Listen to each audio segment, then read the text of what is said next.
We got All right, this. All right, let's get started. Woo. We're here to talk about using comedy for the win.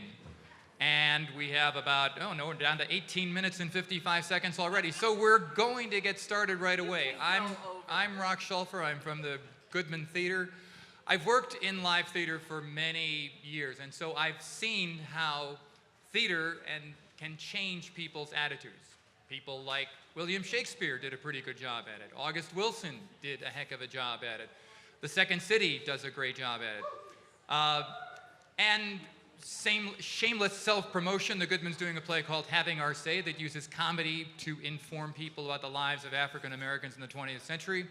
And later this season, Support Group for Men, a play that uses comedy about to really talk about being a big old white guy in 2018. So it's going to be great. It's a brand new play. Anyway, so the opportunity for comedy to change people's attitudes, to change people's minds, to move the politics in a different direction, it's definitely there. But the thing that concerns me, and the thing I want to ask our panel to comment on, is that certainly in looking at the progressive liberal spectrum, you can see how comedy, whether it's the Daily Show or John Oliver or or all the women's shows. All the women's shows, yes. No, because Samantha Bee, Full Frontal. You got Robin, that's Thank starting you. on BET. Robin Meade.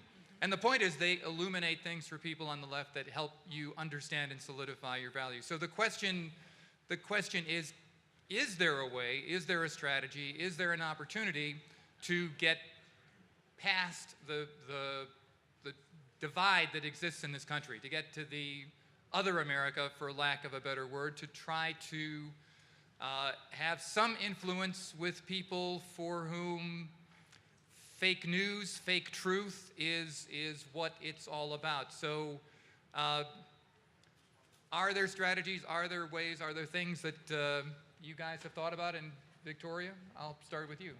Great, thank you. And thanks again to Genevieve for this amazing conference. Whoop, whoop, putting it together, girl.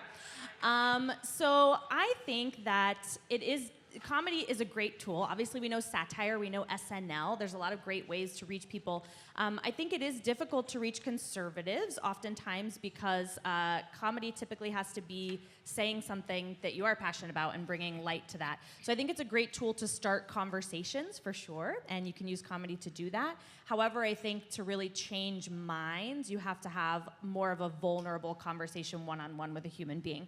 How many of you guys have seen the Queer Eye reboot on Netflix? Raise your hands. Okay, if you haven't, you are missing out. I'm telling you right now, you are so missing out. So the Queer Eye reboot does actually a really great job of this. There are some characters in this show that have vulnerable moments and conversations where they sort of change minds, they connect. So I think it is possible to do that in a media format, but I'm not sure if comedy is necessarily the thing that's going to follow all the way through. I think it's good to open the door and then move forward. What I do think comedy should be focused on for the progressive side is using it for name recognition, right? You can make viral content, you can make hilarious videos that say your subtext or your party's ideas, the candidates' ideas, and I think that's a great way to reach the millennial voters, especially. So. But talk a little bit about satira, because that's really opening a door, to say the least. Yeah, so shameless plug for my tech startup, Satira. It's a comedy tech startup, Shameless and basically we're doing B2B comedy. So essentially, how many of you guys think you're funny? Raise your hands. Nobody's gonna raise their hand because it's embarrassing. Yes, you are. All right, how many of you guys would like to learn how to be funnier? Raise your hand. How many of you guys think you could use humor for like a speech or your best friend's wedding toast just to make it a little funnier and awesome? How many of you have sat through a really boring political speech that you wished was a little funnier? Raise your hand. Okay.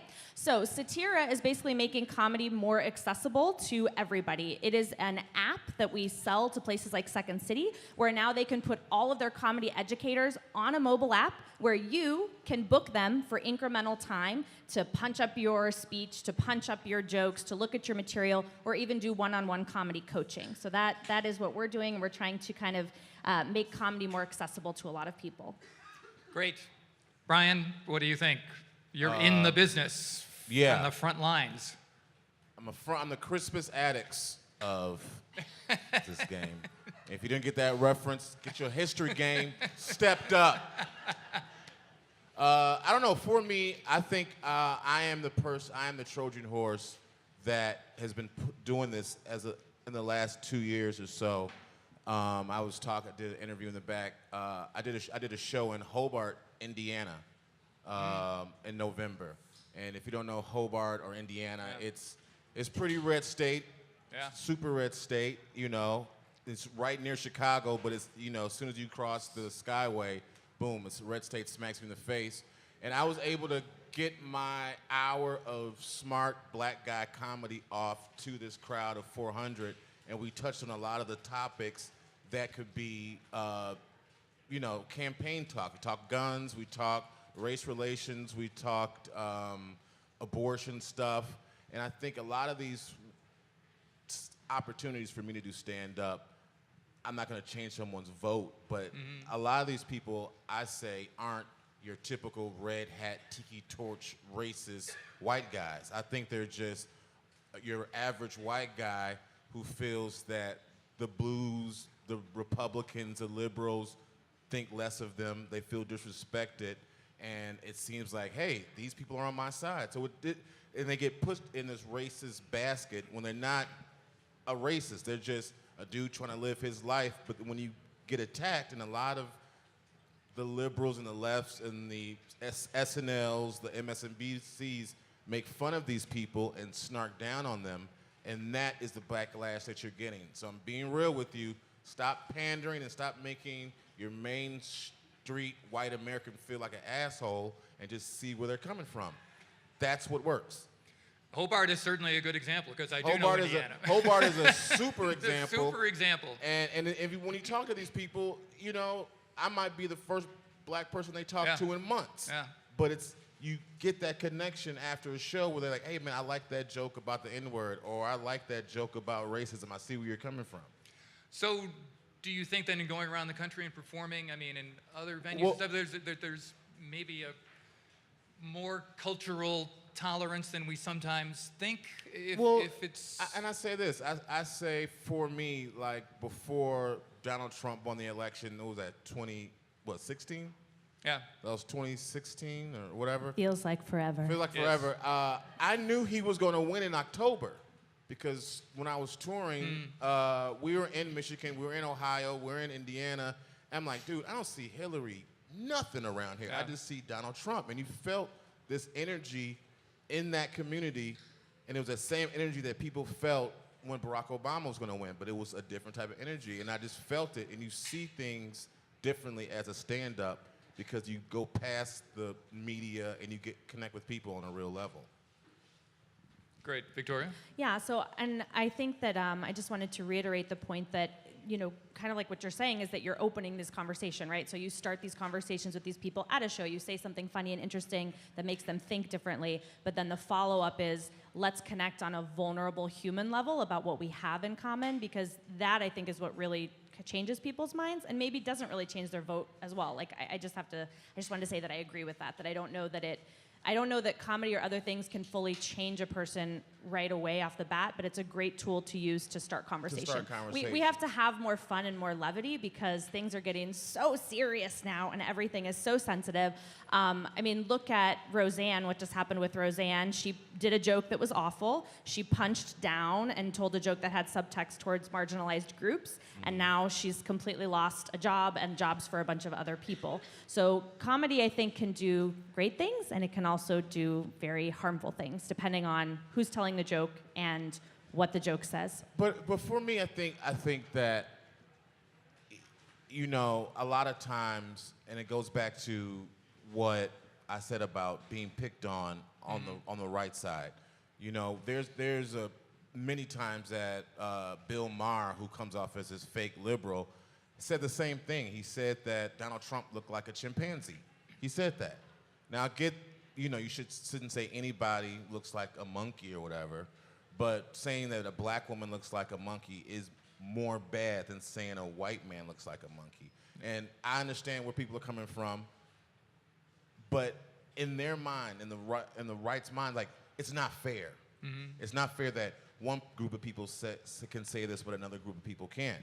You know, I can get up and say a lot of things because I'm a black comic who doesn't care. There's no HR in comedy. There's just Huffington Post articles. Lucky for you. Yeah, the only thing that can ruin my career is a Huffington Post article that said I had a bad date, and you know, we can go from there.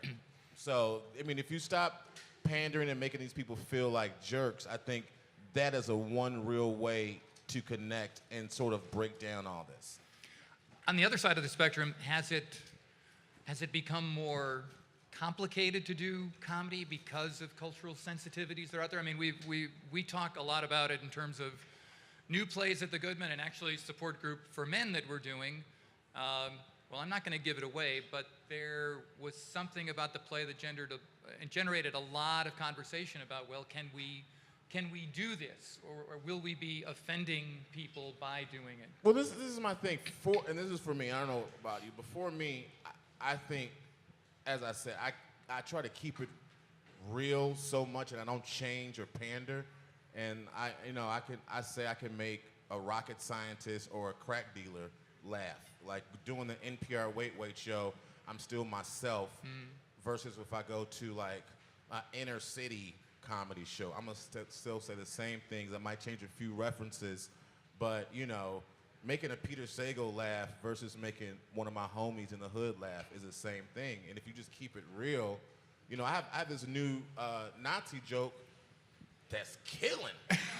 It's killing the game. But we have to go to the club to see it. No. Or hear it. Oh, good. Okay. No, it's Please stand up right now and tell the Nazi joke. you know, no, and honestly, I've said this. I said this joke in New York on the Upper East Side. We're super Jewish, and oh man, that Nazi joke is so. Who cares? Yeah. You know, if you believe, you guys want to hear it? Yeah. All right. I was in a bar, and I heard this drunk man say to me, you know, Jews run the media. And he did this with his arm, super drunk, right? And I said, okay. 2 weeks later, I debunked that theory. I was on my couch, and I do medicinal ecstasy once a month. Medicinal ecstasy, just because entertainment is tough, so I do medicinal ecstasy. Get it from this guy who's not in medical profession, whatever, get it. Can't do a full ecstasy pill, because my body can't take that. I can do a half-C. I can do a half one. So I do 3 half-Cs. Just to get it kicking, it's a treatment, right? So I'm on my couch, I have some Oban scotch, some pot, medical, ecstasy, in full treatment, and I leave the TV on the History Channel, right? I'm stuck, TV on the History Channel, and I'm watching it, and I realize if Jews run the media, whoever is in charge of that History Channel account is asleep at the wheel, because all they show is shows about Hitler on the History Channel. All fucking day. It's crazy. So from midnight to 7 a.m., when I passed out on drugs, I watched 7 hours straight of Hitler shows. It was Hitler in his bunker, did Hitler escape, Hitler and his ladies. They had a whole hour of Hitler. He had a lot of girl problems because chicks were killing themselves. He had a lot of chick problems, right? Then there was a show about Hitler and his health problems. A lot of people don't know. Hitler did a lot of methamphetamines and antacids. He had a fart problem. He was very farty. That dumb farty mustache, goose stepping around, farting.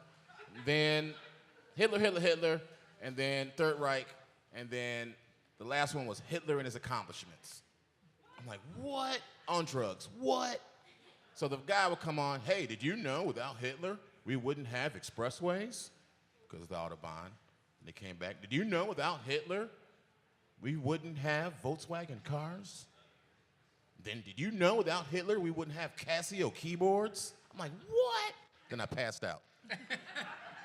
Next day I wake up, dripping with Hitler information, like a sponge. I know everything. If I took a standardized test on Hitler, I would ace it like I was Asian. I would get everyone right. I would fuck up a bell curve on a Hitler test, right?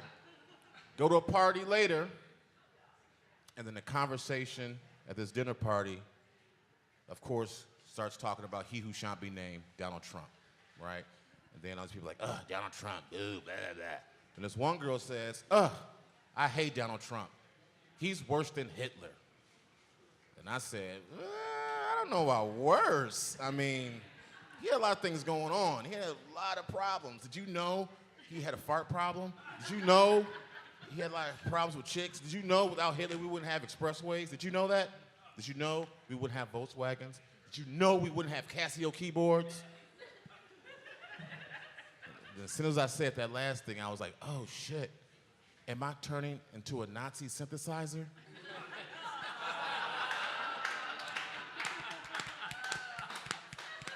That's a long way just to say Nazi synthesizer. That's good. So, I could get away with that. I could get away with that, and it's because I'm saying it from such truth that actually, not the drug part, but the Nazi TV part is true. People see that. People watch the History Channel like, man, there's a lot of Nazis on this station. I love it. It's weird. And so with satire, is this the cultural sensitivities and stuff, or do you have these conversations, or how do you? Yeah, so I actually also I founded and run a nonprofit for women in the comedy industry, because there's not enough women. And so we Women actually... are doing really good. Hashtag look at the statistics. So we actually have a coalition to end assault and harassment in a lot of spaces, because that's one of the biggest barriers that a lot of women face when they're trying to just enjoy their art and their craft, and they're met with that.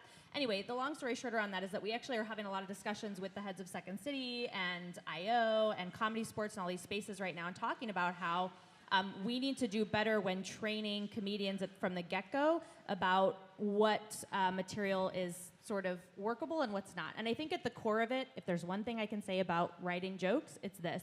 If you're punching up at those that are in a position of power, then typically the jokes will land and they're not offensive, because that's what media and comedy and satire is meant to do, is to bring awareness to those that are in power, that are abusing power. But if you're telling jokes that are punching down at marginalized groups, so domestic violence victims, rape victims, or perpetuating stereotypes about people, then those jokes don't work, just like what we saw with Roseanne, just barely. Right. So I think that there is a bit of cultural sensitivity that has to happen, but if you really just look at it in that basic framework, that's all it really takes, is try to write jokes that are punching up, not punching down, not reinforcing stereotypes, not making jokes at the expense of marginalized groups.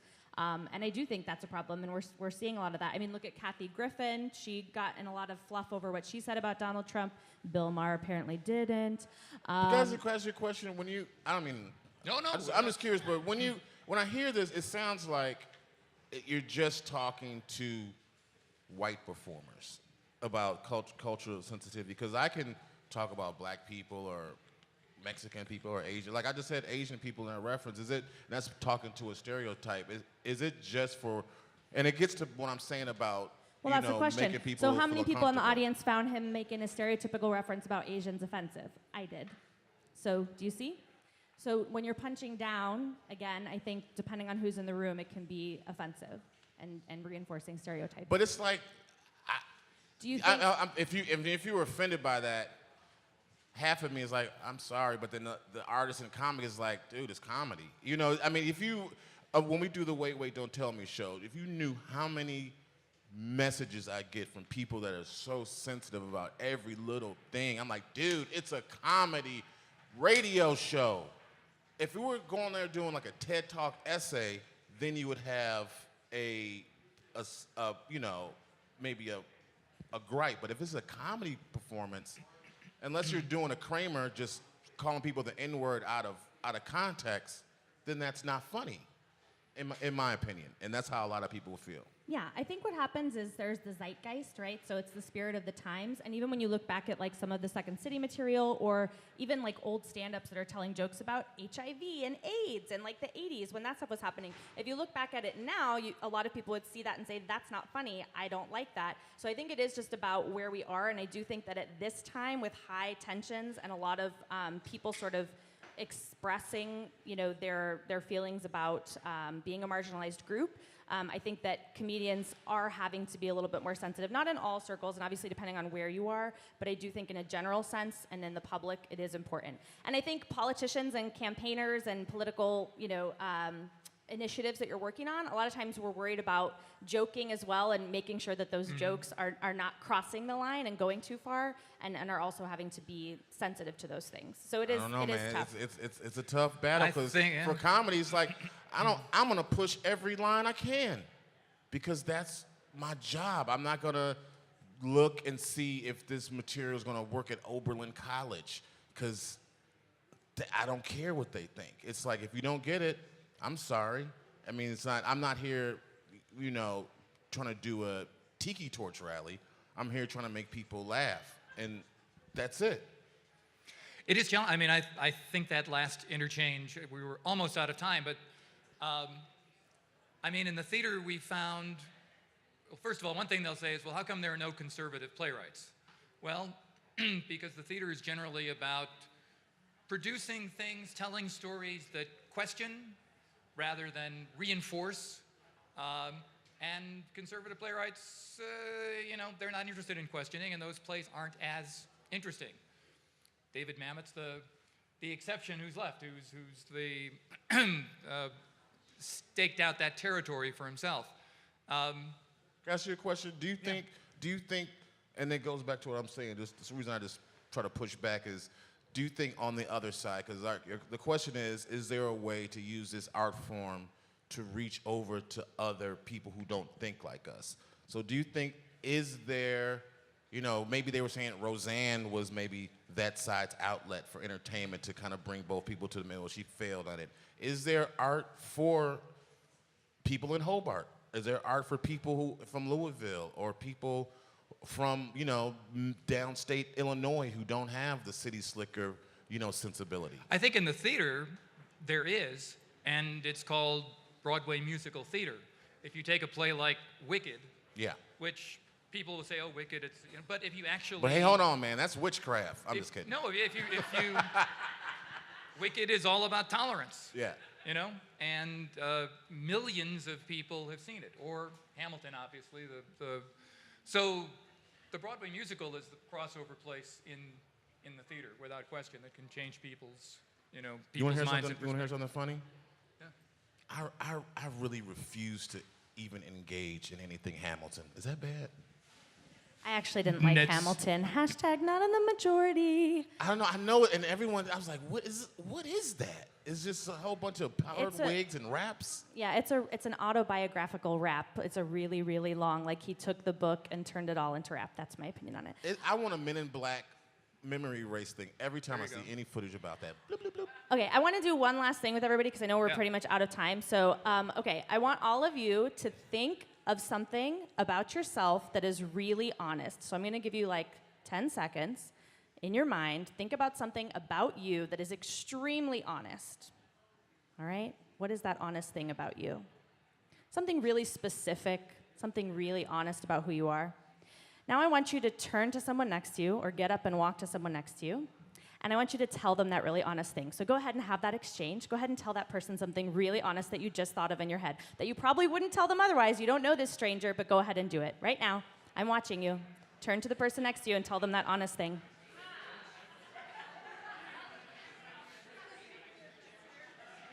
And people are laughing.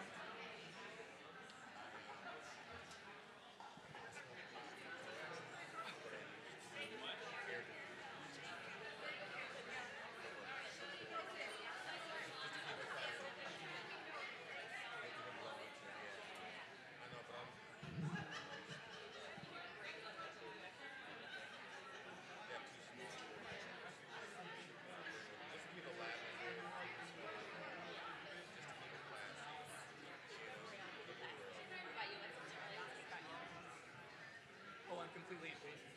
I am as well. Completely, I don't suffer fools gladly. Yes, yes. Right on top of Constant struggle. Constant struggle. And I got to manage so much people. That's tough. Yeah. I'm the same way. Yes, I'm the same way. Something really honest about me is I hate shaving. I hate shaving.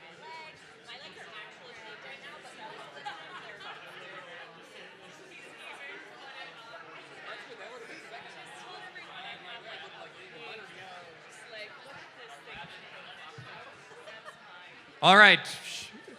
So hopefully, just one last thing before we all head off on the stage here.